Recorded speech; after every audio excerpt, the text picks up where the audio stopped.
Optimiser la chimioprévention du paludisme saisonnier en Afrique de l'Ouest et du Centre, l'UFR Santé de l'Université de Thiès lance la réflexion. Il s'agit de revenir sur l'importance de la recherche et de l'innovation, mais surtout sur les efforts consentis par les chercheurs dans la croisade contre le paludisme. Les détails avec Ibrahim Adonga. Animal poids plume à la capacité de nuisance désastreuse. L'anophèle femelle.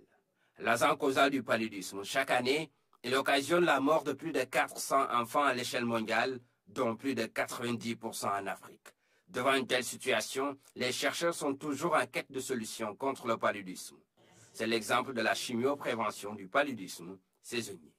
Plusieurs groupes de chercheurs ont voulu trouver des solutions et depuis plus de 10 ans, notamment des chercheurs sénégalais, ont pu mettre au point cette chimioprévention du paludisme saisonnier, car nous avons pu démontrer qu'en donnant des médicaments efficaces à des doses thérapeutiques de façon perlée, en visant juste le pic de transmission du paludisme, nous avons pu réduire de près de 80% les accès paludisme chez ces jeunes enfants.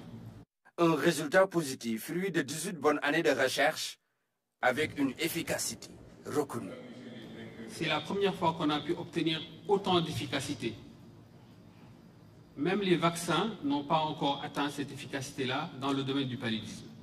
Si on regarde sur les 13 pays qui ont mis en œuvre cette stratégie-là, il y a eu 22 millions d'enfants qui ont pris ce traitement, 85 millions de traitements administrés.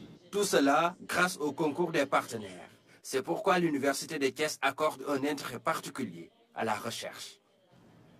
Je porte un intérêt à la fois personnel et professionnel, à la recherche et à l'innovation d'une façon plus générale, car elle constitue pour tout pays qui aspire à l'émergence un élément critique de son processus de développement économique et social.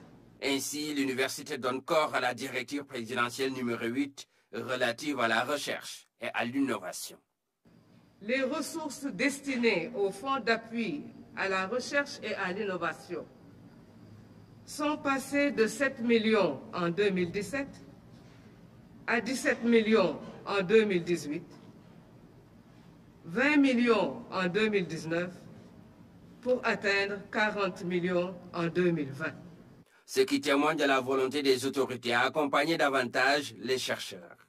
Les perspectives sont donc claires. Repousser les limites pour augmenter l'impact de la chimioprévention du paludisme saisonnier.